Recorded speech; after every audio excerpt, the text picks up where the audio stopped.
Morning and welcome to all of you. मैं रामदास प्रसाद, प्रवक्ता सामाजिक विज्ञान, जिला शिक्षा एवं प्रशिक्षण संस्थान कुशीनगर। आज डीएलएड 2019 द्वितीय सेमेस्टर की ऑनलाइन क्लासेस में हम लोग सामाजिक अध्ययन विषय के अंतर्गत में मौलिक अधिकार के विषय में अध्ययन करेंगे।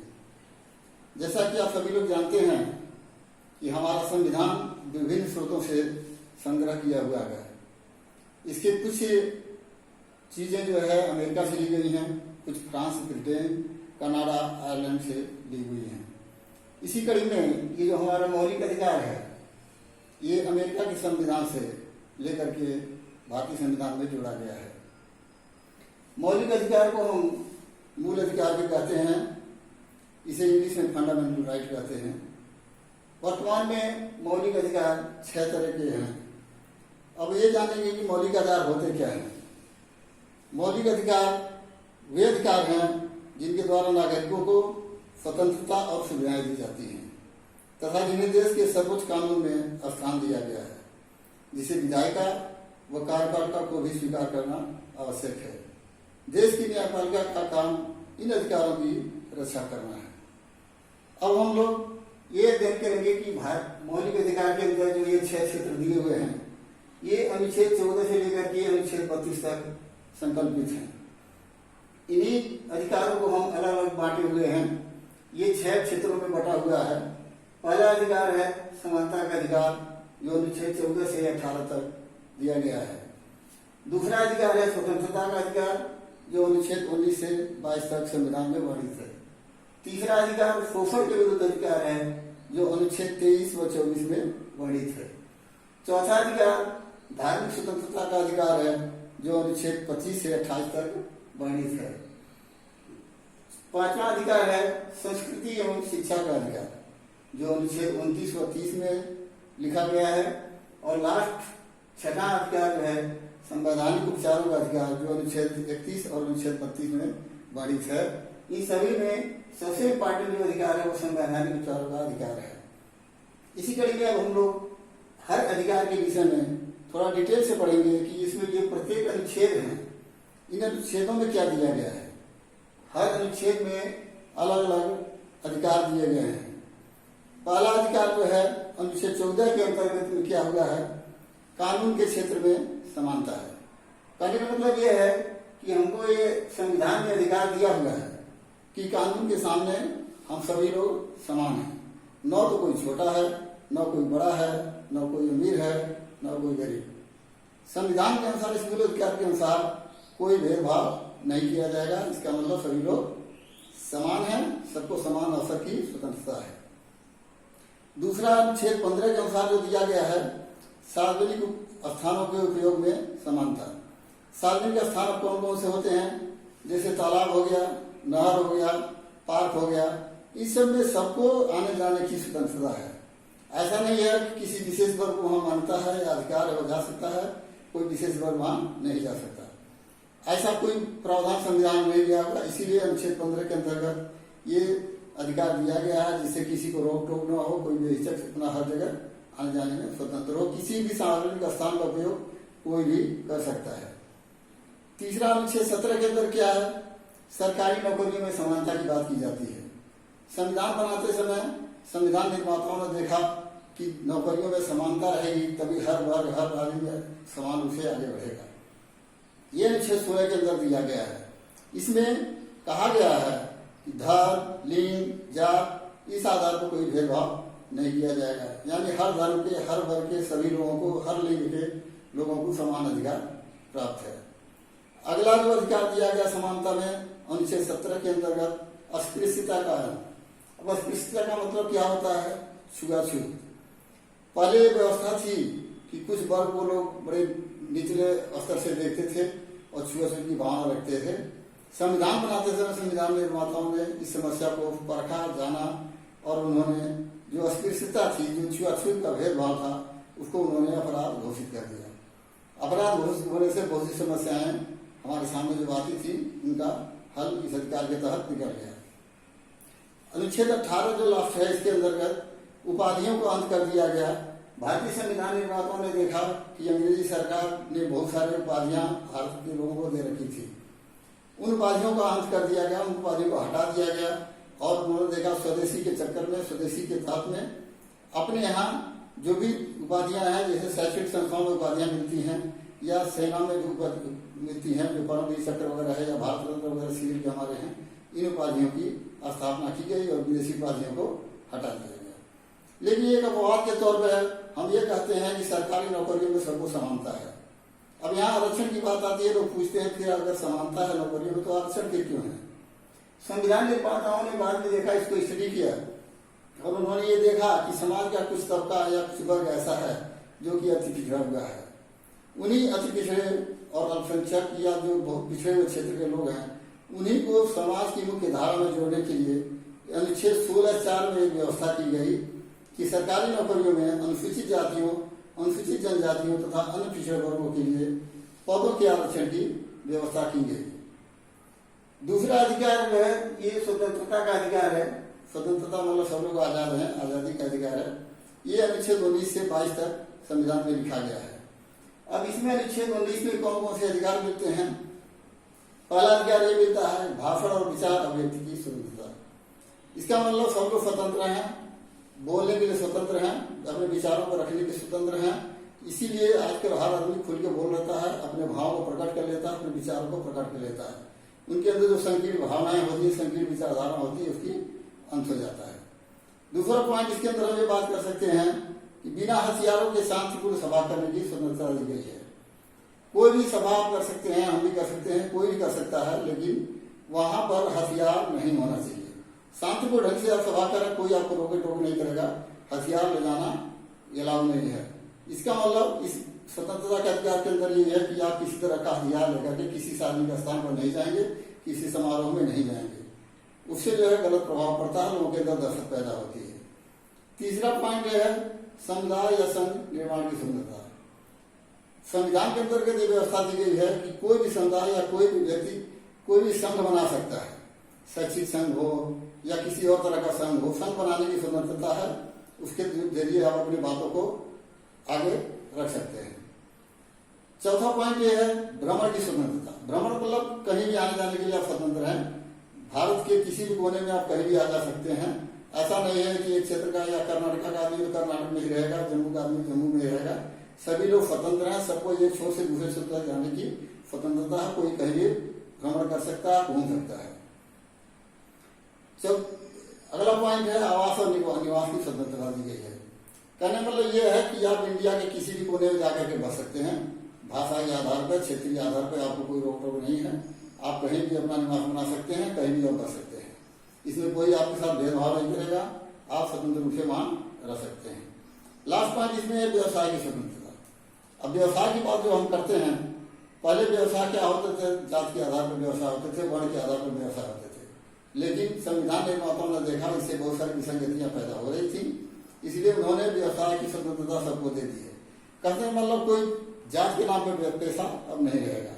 अगर किसी एक जात के वर्ग का पैसा पड़ लेता है, उस पैसे को कोई भी अपना धन अर्जन के लिए कर सकता है, किसी का रोक टोक नहीं है। अब कोई भी काम कोई भी कर सकता है, कोई उसमें बाधा नहीं है। अनुच्छेद 19 के अंदर तो यही बातें हम लोग कर रहे थे। अनुच्छेद 20 इसके अंदर में क्या कहता है? अपराधों की दोषसिद्धि के संबंध में संरक्षण किया गया है। अब अपराध होता है, अपराध में दोष भी लगते हैं, उसमें संरक्षण दिया गया है। कभी क्या होता है, लोग जो है निरंकुश होकर के कुछ ज्यादा से ज्यादा एक्शन ले लेते हैं, पनिशमेंट दे देते हैं, जो कि अति हो जाता है, वो नुकसानदेह हो जाता है। इसलिए संविधान में व्यवस्था की गई कि दोहरा दंडादेश नहीं लगेगा, यानी एक ही तरह के अपराध के लिए एक से ज्यादा सजा या एक से अधिक बार दंड नहीं दिया जा सकता है। दूसरा पॉइंट, स्वयं को अपने विरुद्ध गवाही देने के लिए कोई आपको जबरदस्ती नहीं कर सकता, प्रेशर नहीं कर सकता, आपको बाध्य नहीं किया जा सकता कि स्वयं को अपने विरुद्ध गवाही दे दें। ऐसा कोई सिचुएशन आना भी नहीं चाहिए कि लोग अपने विरोध में गवाही देकर के अपने आप को फंसाएंगे। इसके लिए कोई बाध्य नहीं कर सकता कि आप अपने विरुद्ध में खुद गवाही देकर के और बात दे देंगे। तीसरा पॉइंट ये है, किसी व्यक्ति को तब तक दंड नहीं दिया जा सकता जब तक कि किसी प्रचलित कानून का उल्लंघन न किया गया हो। अगर कोई कानून का उल्लंघन नहीं हुआ है, नॉर्मली बहुत सारी चीजों को देखा जाता है जो कानूनी तौर पर देखा जाता है कि उल्लंघन किया गया है, तो उसमें सजा का प्रावधान है, अन्यथा अगर ये दिखाई देता है कि ये कानूनी रूप से कोई गलत काम नहीं हुआ है तो उसमें सजा का कोई प्रावधान नहीं है, कोई कानून का उल्लंघन नहीं है, इसलिए सजा नहीं दिया जा सकता। अब अनुच्छेद 21 की बात करते हैं। अनुच्छेद 21 में दिया हुआ है जीवन और शरीर रक्षण का अधिकार। जीवन और शरीर रक्षण, जीवन जीने का अधिकार सबको है, अपनी रक्षा करने का अधिकार सबको है। इसी अधिकार के तहत दिया गया है कि किसी व्यक्ति की प्राण या दैहिक स्वतंत्रता को केवल विधि द्वारा स्थापित प्रक्रिया को छोड़कर अन्य किसी प्रकार से बाधित नहीं किया जा सकता। कहने मतलब जो कानूनी रूप से है उसके अनुसार ही आपको जो है दंड दिया जा सकता है। जैसे मान लीजिए प्राण दंड या फांसी की सजा हुई है, उनको छोड़ करके अन्य किसी तरह की प्रक्रिया में आपको सजा का प्रावधान नहीं किया जा सकता। अनुच्छेद 22 में बंदीकरण के संरक्षण की आवश्यकता होती है। अनुच्छेद 22 में दिया गया है कि अगर कोई बंद हो जाता है, कभी क्या होता है, लोग मिसयूज कर लेते हैं, पावर का मिसयूज हो जाता है, जबरदस्ती बंद कर देते हैं बिना किसी कारण के। और अगला जो है अगर सक्षम नहीं है तो अपनी समस्याओं को, विवादों को ऊपर तक पहुंचा नहीं सकता है। तो इसके अंदर संविधान में ये व्यवस्था की गई है कि बंदी जो भी बंद होता है उसको जानने का ये अधिकार है कि आखिर मुझे बंद क्यों किया गया है, बंद क्यों किया गया है। अगर बिना अधिकार किसी कारण के अगर बंद किया गया तो उसको पूरा अधिकार है कि वो जान सके कि मुझे आखिर बंद क्यों किया गया है। अगर कोई बंदी है भी तो ऐसा नहीं है बंदी रहेगा तो 10 दिन उसी तरह से जेल में बंद पड़ा रहेगा, ऐसा कुछ नहीं है। संविधान में प्रोविजन है कि 24 घंटे के अंदर किसी भी बंदी को किसी न्यायाधीश के समक्ष प्रस्तुत करना आवश्यक होता है। अगर 24 घंटे के अंदर किसी बंदी को अगर किसी न्यायाधीश के सामने प्रस्तुत नहीं किया जा सकता है तो वो आदमी स्वतंत्र रूप से बाहर आने के लिए अधिकारी है, या फिर वहाँ के प्रशासन के लोगों का दोष है जो कि 24 घंटे के अंदर उसको किसी मजिस्ट्रेट के सामने प्रोड्यूस नहीं कर पाए। ऐसी दशा में न्यायालय जो है उन अधिकारियों के विरुद्ध भी एक्शन लेने के लिए सक्षम है। इसके अंदर अपवाद यह है, जैसे हम कहते हैं कि भाषा और विचार व्यक्ति की स्वतंत्रता दी हुई है, इसके अंदर अपवाद यह है कि कोई अगर इतनी स्वतंत्रता मिल जाएगी इसका मतलब कोई कुछ भी कहता रहेगा, किसी को कुछ भी कह देगा तो लोग मनमाना हो जाएंगे। उस मनमाने को बचाने के लिए भारत की प्रभुता और अखंडता की दृष्टि से कुछ प्रतिबंध लगाए जा सकते हैं। कुछ प्रतिबंध रहेंगे, नहीं तो एकदम लोग फ्री हो जाएंगे तो मिसयूज होगा इस पावर का। राज्यों द्वारा सार्वजनिक सुरक्षा के हित में सम्मेलन करने के अधिकार को सीमित किया जा सकता है। जैसे लोग समुदाय संघ बना लेते हैं, कहीं सम्मेलन कर बैठते हैं, लेकिन अगर राज्य चाहे तो उस पर भी रोक लगा सकती है, कुछ सीमाओं तक उस पर रोक लगाया जा सकता है। तीसरा अधिकार है शोषण के विरुद्ध अधिकार। और शोषण के विरुद्ध जो अधिकार दिया गया अनुच्छेद 23 व 24 में दिया गया है। अब शोषण के अंदर में क्या होता है, पहला पॉइंट ये दिया गया है कि मनुष्य के क्रय विक्रय पर रोक रहेगी। शोषण क्या होता है, पहले समझ लो शोषण क्या होता है। शोषण किसी को कमजोर को दबाने की एक प्रक्रिया है। अब मनुष्यों के क्रय विक्रय की बात हम करते हैं, पहले होता था कि किसी गरीब को लोग खरीद कर ले जाते थे, दास बनाते थे, गुलाम बनाते थे, उनसे जबरदस्ती अपना काम करवाते थे, घरों में लोग काम करवाते थे, बहुत तरह के प्रोविजन थे। इस क्षेत्र के अंतर्गत उनके क्रय विक्रय पर रोक लगा दी गई है। बेगार और बलपूर्वक श्रम का अंत कर दिया गया। पहले लोग ले जाते थे, जबरदस्ती बेगारी करवाते थे, बहुत से गरीबों को लोग सताते थे, बलपूर्वक से श्रम कराते थे और उसको कुछ भी इसके एवज में नहीं देते थे, जिससे बहुत सारी समस्याएं पैदा होती थी। कारखानवाद में बाल श्रम का निषेध किया गया है। कानून बनाया गया है जो भी कल कारखाने हैं, जैसे खदान है या खान है या कारखाने हैं या जहाँ हानिकारक चीजों का प्रभाव पड़ सकता है, ऐसे कारखानों में, ऐसी जगहों पर 14 वर्ष से कम आयु के बच्चों को काम नहीं किया जा सकता है। अब इसके अंदर भी एक अपवाद है कि मान लीजिए 14 वर्ष से कम आयु के बच्चों को खाना खिलाने में काम नहीं लिया जा सकता, लेकिन राज्य अगर चाहे तो सार्वजनिक उद्देश्य से अनिवार्य श्रम की योजना लागू कर सकते हैं, लेकिन ऐसा करने में राज्य किसी की व्यक्ति के साथ भेदभाव नहीं करेगा। अगला पॉइंट चलते हैं, धार्मिक स्वतंत्रता का अधिकार जो अनुच्छेद 25 से 28 तक दिया गया है। अब धार्मिक स्वतंत्रता के अधिकार में दिया गया है अनुच्छेद 25 और 28 में। पहली बात हम करते हैं धर्म पालनता, धर्म के प्रचार एवं प्रसार की स्वतंत्रता है। हर व्यक्ति यहाँ स्वतंत्र है, हर व्यक्ति अपने धर्म के अनुसार अपना धर्म पालन कर सकता है, प्रचार प्रसार कर सकता है। दूसरा पॉइंट ये है, मतलब इसी के अंदर धर्मनिरपेक्ष राज्य की स्थापना की जा सकती है। दूसरा पॉइंट है धार्मिक संस्थाओं के प्रबंध को प्रावधान। हम क्या चाहते हैं, हर धार्मिक क्षेत्र के लोग जो है अपनी इच्छा अनुसार धर्म के आधार पर, जैसे जैन हो गया, बौद्ध हो गया, सिख हो गए, ये लोग अपनी धार्मिक संस्थाएं बना सकते हैं, उसका प्रबंधन कर सकते हैं। इसी के तहत बहुत सारे कॉलेज भी खोले गए हैं। हर धर्म के लोग अपना अपना कॉलेज खोले हैं, अपना संस्थाएं खोले हुए हैं। सबको ये स्वतंत्रता दी गई है कि जिससे किसी को ठेस न पहुंचे, सब लोग अपना कारोबार कर सकें। अगला पॉइंट ये है धार्मिक संपत्ति का अधिकार। धार्मिक संपत्ति का अधिकार क्या मतलब कि जब भी कोई धर्म के आधार पर कोई संपत्ति बनाता है तो उसको जबरदस्ती किसी से टैक्स या कर नहीं लिया जा सकता। कोई जबरदस्ती नहीं है, उसने अपने ढंग से वो संपत्ति को बनाया है, इसलिए उस पर कोई कर नहीं लगाया जा सकता। अगला पॉइंट है धार्मिक शिक्षा का निषेध। धार्मिक शिक्षा का निषेध का मतलब क्या होता है? सरकारी अथवा सरकारी सहायता प्राप्त या मान्यता प्राप्त शिक्षण संस्थानों में किसी धर्म विशेष की शिक्षा नहीं दी जाएगी। कि ऐसा कोई शैक्षणिक संस्थान ऐसा नहीं होगा जहां हर जाति वर्ग के लोग पढ़ सकें, हर धर्म के लोग पढ़ सकें। इस तरह का कोई वहां पक्षपात नहीं किया जाएगा, जबरदस्ती किसी पर कोई चीज थोपा नहीं जाएगा। सब लोग स्वतंत्र है अपने ढंग से पठन पाठन करने के लिए। इसके अंदर एक अपवाद दिया गया है कि सिख जो होते हैं वो कृपाण धर्म करने के लिए अधिकारी हैं और लेकर चलने के लिए भी अधिकृत हैं। आप देखेंगे कई जगह बैंक में या सरकारी संस्थाओं में भी गेट के ऊपर पहले ये नोटिस लिखी रहती है कि यहाँ हथियार लेकर के अंदर प्रवेश वर्जित है। फिर भी सिखों के मामले में साफ लिखा हुआ आता है कि सिखों के लिए छूट है कि वो कृपाण लेकर के अंदर प्रवेश कर सकते हैं। राज्य सार्वजनिक व्यवस्था, नैतिकता, स्वास्थ्य आदि के हित में धार्मिक स्वतंत्रता के अधिकार का प्रतिबंधित कर सकती है। पांचवा अधिकार जो दिया गया है संस्कृति एवं शिक्षा का अधिकार 1929 व 30 में दिया गया है। अब इसके अंदर क्या होता है? 1929 में दिया गया है ये अपनी भाषा, लिपि या संस्कृति को बनाए रखने का अधिकार सबको है। हर व्यक्ति स्वतंत्र है अपनी भाषा को बनाए रखना। कोई किसी को जबरदस्ती कोई भाषा थोप नहीं सकता। अपनी लिपि मेंटेन करने का अधिकार है या अपनी संस्कृति को बनाए रखने का अधिकार है। कहने मतलब सभी लोग स्वतंत्र हैं कि कोई जोर जबरदस्ती नहीं है किसी के ऊपर में। जो जिस चाहे उस तरह से अपना संस्कृति और कला को, भाषा को, लिपि को मेंटेन कर सकता है। अनुच्छेद 30 के अंदर दिया गया है कि अल्पसंख्यक संस्थाओं को अपनी शिक्षण संस्थाएं खोलने का अधिकार है। कहने मतलब ये अल्पसंख्यक संस्थाएं क्या है? अल्पसंख्यक लोग कौन होते हैं? जैसे कुछ लोग जो कम संख्या में लोग हैं, जैसे जैन हो गए, पारसी हो गए, ईसाई हो गए, बौद्ध हो गए, सिख हो गए, तो ये लोग अपनी संस्थाएं खोलने के लिए अधिकृत हैं। वे अपनी शिक्षण संस्थाएं खोल सकते हैं, उनमें किसी की तरह का रोक टोक नहीं किया जा सकता। लास्ट अधिकार जो मुख्य अधिकार है जिसकी बात हम करते हैं, संवैधानिक उपचारों का अधिकार। ये संविधान को हृदय और आत्मा के रूप में कहते हैं क्योंकि सारे इन अधिकारों का निचोड़ इसी के अंदर छिपा हुआ है। ये बहुत ही मेन टॉपिक है, बहुत मुख्य अधिकार है। ये संविधान में हमारे मौलिक अधिकारों की रक्षा हेतु न्यायालय द्वारा भी जारी किए जाते हैं जिससे कि हमारी स्वतंत्रता बनी रहे। इसके अंदर भी 5 तरह के आदेश दिए जाते हैं। ये अनुच्छेद 31 और 32 में वर्णित है। इसके अंदर अनुसार 5 तरह के क्षेत्र हैं।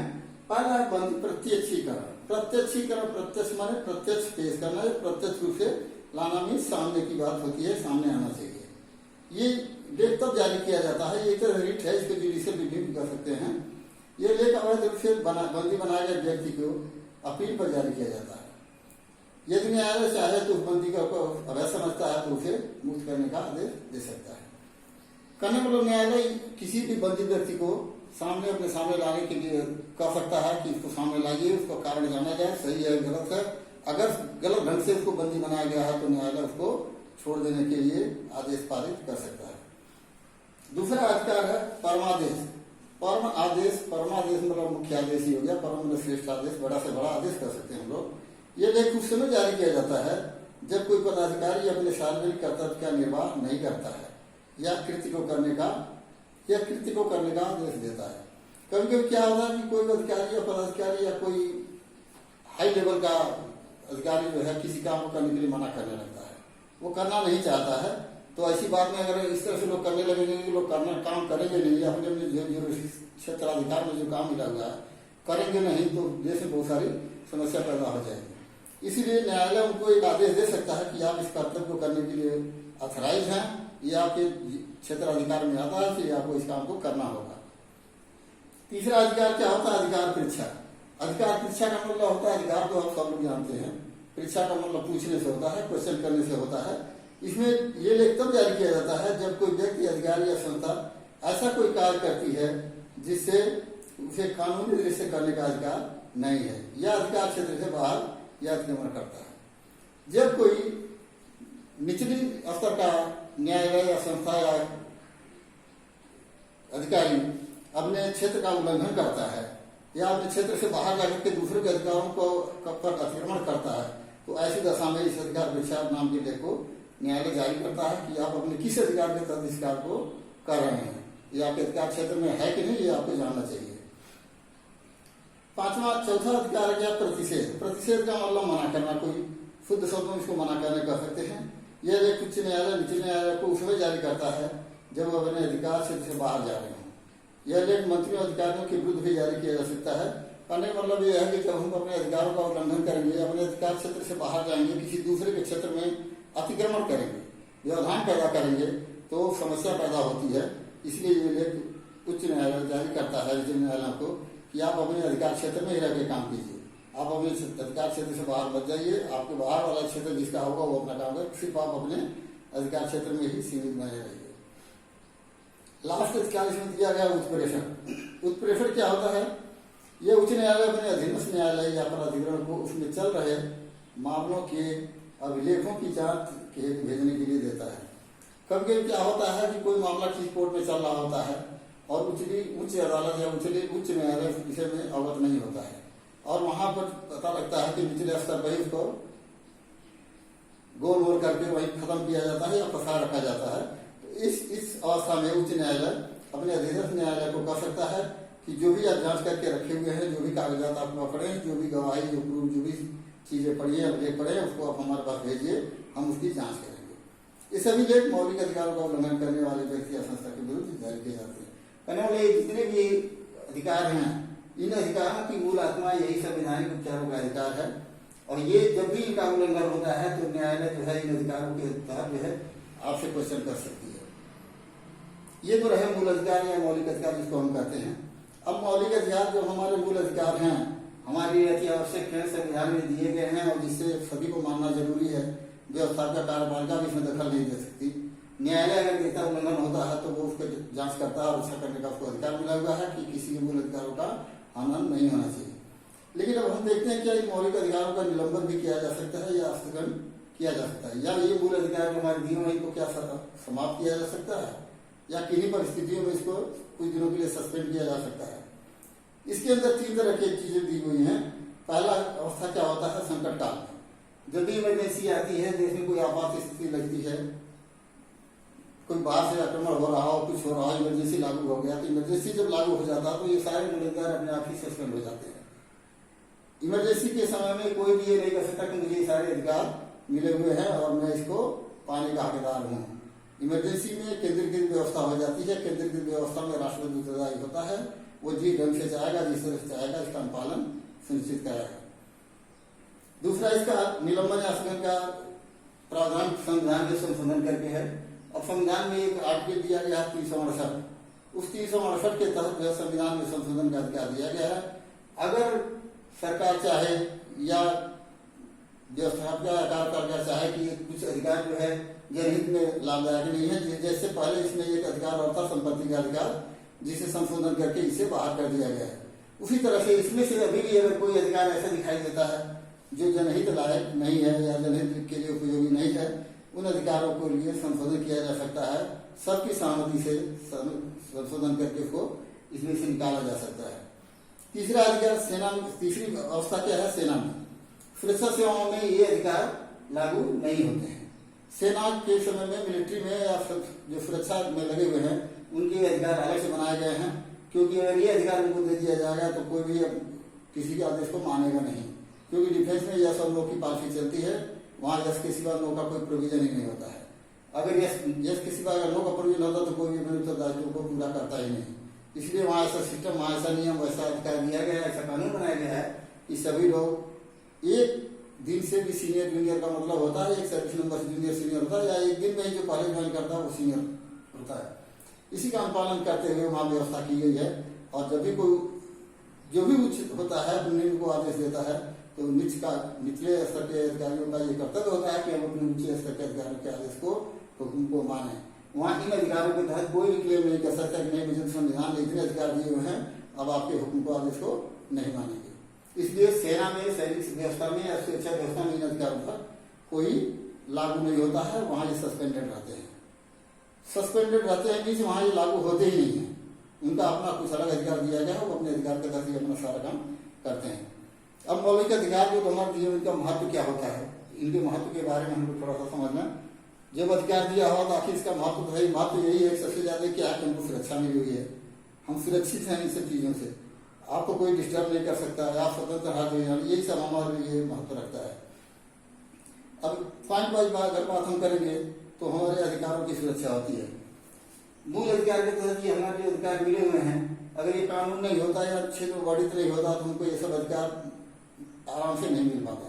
हमको इसलिए बहुत लड़ना पड़ता, बहुत सारी व्यवस्थाएं, बहुत सारे व्यवधान पैदा होते। इसलिए ये अधिकार दे देने से हमारे अधिकारों की सुरक्षा है कि बोलो हम अपने अधिकारों का उपयोग कर सकते हैं। उपयोग करने का मतलब अतिक्रमण नहीं करना होता है। उपयोग आपको जो प्रोविजन दिए गए हैं उसी को शांतिपूर्ण ढंग से अपने अधिकारों की सुरक्षा करना है। अधिकारों की सुरक्षा होती है इससे। दूसरा पॉइंट हो सकता है शासन की तानाशाही पर अंकुश लगाया जा सकता है। कभी क्या होता है, अगर ये अधिकार नहीं होते, इन अधिकारों ने हमको बोलने की स्वतंत्रता दिया हुआ है, इन्हीं के आधार पर हम सारे क्लेम करते हैं। अगर ये सब अधिकार नहीं होते तो निरंकुशता की व्यवस्था होती। निरंकुशता का मतलब जो सिर के टॉप पर जो होता है वो सोचता है सारे हम मेरे के अनुसार होना चाहिए। राजशाही व्यवस्था होगी ऐसी व्यवस्था में। हालांकि इंडिया में लोकतांत्रिक व्यवस्था है, राजशाही व्यवस्था तो है नहीं, लेकिन फिर भी अगर कोई ये अधिकार ना हो तो आदमी निरंकुश हो जाएगा। निरंकुश होने के बाद क्या करेगा कि सबको अपनी मनमानी ढंग से नापेगा, एक ही डंडे से सबको एक तरफ से बराबर से नापेगा। तो ये अधिकारों की हमारी रक्षा होती है। शासन की तानाशाही पर इसमें इस व्यवस्था के तहत में रोक लगता है, अंकुश लगता है। लोकतंत्र की सफलता इसी से देखी जाती है। ये अधिकार मिलने से सभी लोग स्वतंत्र हैं, इसलिए सब लोग खुश हैं, किसी का कोई अहित नहीं होता है। इसलिए लोग लोकतंत्र की व्यवस्था को सपोर्ट करते हैं, साथ देते हैं। अगर निरंकुशता होता तो कोई लोकतांत्रिक व्यवस्था को विरोध में होता और कोई साथ नहीं देता। लेकिन इन सब व्यवस्थाओं के अंदर सभी लोग समाहित हैं, हर जाति वर्ग धर्म हर लोग समाहित है, इसलिए कोई किसी में कोई दिक्कत पैदा नहीं करता है। सब लोग अपने क्षेत्रों में खुश हैं और लोकतंत्र की भावना को सफल करते हैं। सामाजिक कुरीतियों का अंत होता है। जैसे हमने देखा शोषण के विरुद्ध अधिकार जो दिया गया है, छुआछूत का अधिकार दिया हुआ है, इन सभी कुरीतियों का अंत हुआ है। नहीं तो ये समस्या पैदा रहती, सामाजिक व्यवस्था में बहुत सारे दुर्व्यवस्थाएं पैदा होती रहती। अल्पसंख्यकों एवं शोषितों के हितों की रक्षा। मैं वही कहा, जो समाज के जो पिछड़े तबके के लोग हैं या बहुत गरीब लोग हैं, पहले के समाज में बहुत लोग थे जो कि समाज की मुख्य धारा से पिछड़े हुए लोग थे, उनको मुख्य धारा में लाने के लिए इन मौलिक अधिकारों में व्यवस्था की गई है और ये मौलिक अधिकारों का उनसे महत्व होता है। इसी साथ मैं अपना ये लेक्चर समाप्त करता हूँ। Thanks to all of you.